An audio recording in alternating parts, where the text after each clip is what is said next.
for Kids. Happy Slime Week, day 5. Yeah, day 5. And so today, let's just get right to it. Today we're going to be making color changing slime, as the title says, of course. But we're switching things up. This is pretty much the same recipe as the glow-in-the-dark slime. So we're going to switch a little something up. Gabby's going to be using contact solution, and I'm going to be using borax, because they're pretty much both basically the same thing. So, okay, so you're going to be starting with your color changing slime, glue. So this is from Elmer's, of course. Huge shout out to them for helping me through this week. This is the Great for Slime. From yellow to red, just add sunlight. We're going to be seeing if that really works at the end of the video. So what you're going to do is you're going to take your glue, like always, you're going to empty it out into the bowl. And once it's all emptied, that looks like snot. Yeah. Oh. This one's way thinner. This is nicer. It will all come out. It's okay if not everything comes out of your glue bottle. And so once your glue is emptied into your bowl, we'll be... So this is kind of like a step 1.5 and 2. For your glue, I realized if we're going to want to get it all out, we have to get it to the top. So we took our Elmer's glue and we flipped it upside down. So all the glue will slowly start to go to the bottom. And we'll add that later. So you can place it in a cup or something just to hold it steady. And then you're going to be taking your water, and just like the other days, you're going to fill it up just so it's thoroughly mixed through. So then you're going to mix it up just a little bit, and I think even that will be enough. Then we'll be back. So for step 3 today, you're going to be adding 1 teaspoon of baking soda. So once you find that, and we're adding this baking soda to make it thick, so then it's not too thin and runny. And we do not like that, because slime is supposed to kind of be thick. So we're gonna stir it up, and we'll be back.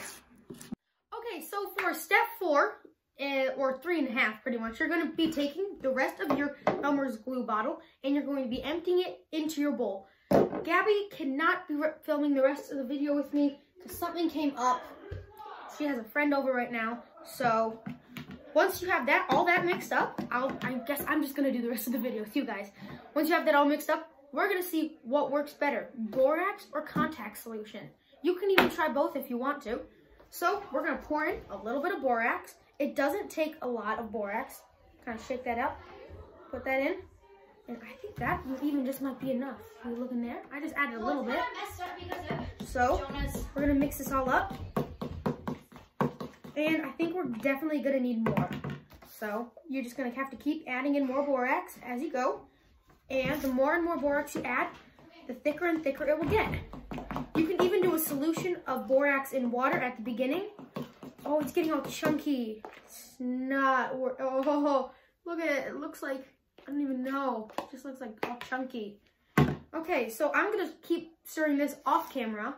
And we'll be back for her contact solution. Okay, so I've been mixing this off camera, and I realized, 1, I put in too much borax, and 2, you have to do a borax and water solution. So if you're going to be doing borax, you should be mixing it all up into water until the borax dissolves. Then you can make your slime, because just putting it in plain definitely did not work. It made it all hard and crunchy. But now let's see if contact solution will work better. I'm so glad we didn't just do this with borax, because that was what I was thinking of. Okay, so we have our glue, water, and baking soda in the bowl, and making some pretty cool gluey slime. And we're gonna add our contact solution. So I'm gonna add a few droplets, and mix that all up. And of course, we know contact solution always works, so we know this is going to work out much better. It's already thickening up. Let's see, I think we're gonna need more. So right now I'm at this kind of point with like, it's kind of still soupy. It's still sticking to the sides. When you know it's fine is when it's not sticking to the sides. So I just add a big glob of that again.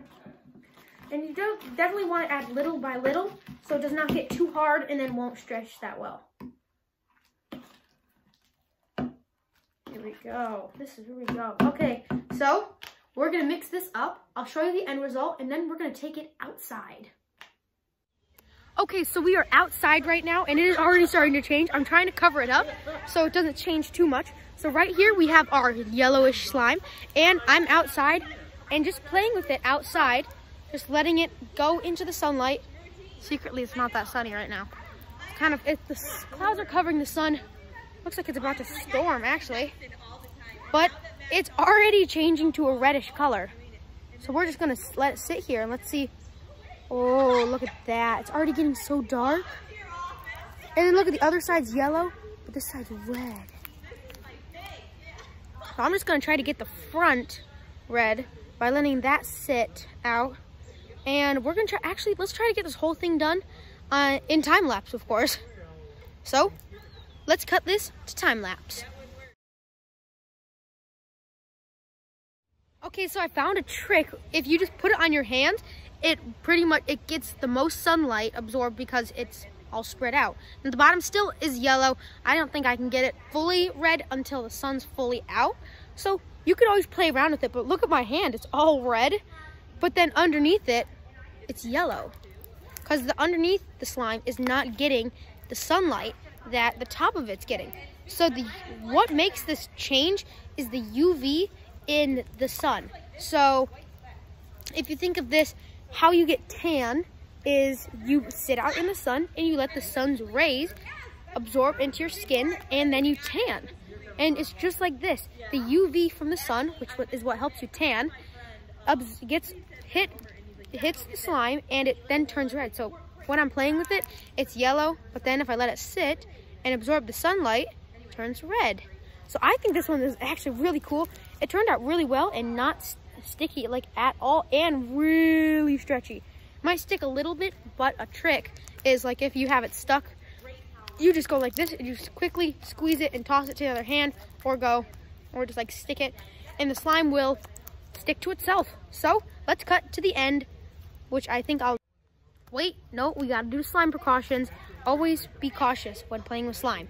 We gotta cut to those. Okay, so now we're going to be talking about some slime safety tips and precautions for when you're playing or making your slime. So first off, we're going to start with adults should handle any chemical products. So if you're using like contact solution or borax or anything that has chemicals in it, you should let your parents do that part of the slime, of adding that to your slime, so you do not get hurt or you do not inhale it or drink it or something that could really, really hurt you. So next, adults should always help you make the slime. They should be there, they should handle the chemicals, and just be there to help you so you don't make a huge mess and you can stay safe. Next is you should always read the labels for the products that I'm using or that you're using. If contact lens solution is accidentally ingested, seek medical attention immediately. You should not be drinking contact solution that can kill you or severely damage you. So next is this project is not suitable for children under the age of 4 years old. Slime is, even though it's super fun, if eaten, it can get stuck in your throat and it could really hurt someone or even suffocate them. Next, slime should be placed in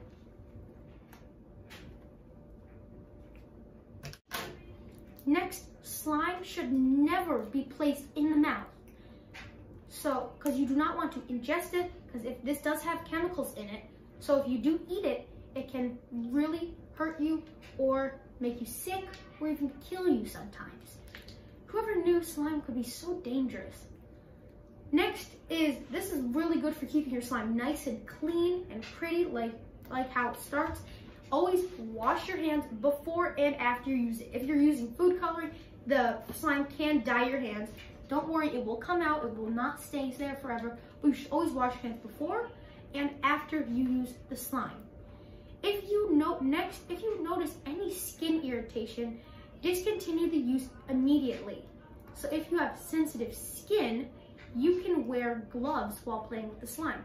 So I did buy a few pairs of gloves that I can be using in these next few videos if my hands do get irritated. Next And the final one is slime is a science experiment. Also, it's an activity and should be made and played with in moderation. Do not use the slime for extended periods of time because it might wear out or get not sticky or just get really messy. So let's go. Okay, so thanks for watching this video. I hope you guys tried this slime too. And if you haven't, try it some other time. Save this for later or make it along with me. I hope you guys enjoyed this. Super cool on like a bright, sunny summer day like it's going to be. And I don't know what I'm gonna do tomorrow, so it's gonna be a big surprise. I think I might just do some original slime, like try to make a simpler slime recipe or something like super complex. I don't really know, but we'll see you guys tomorrow and happy slime week.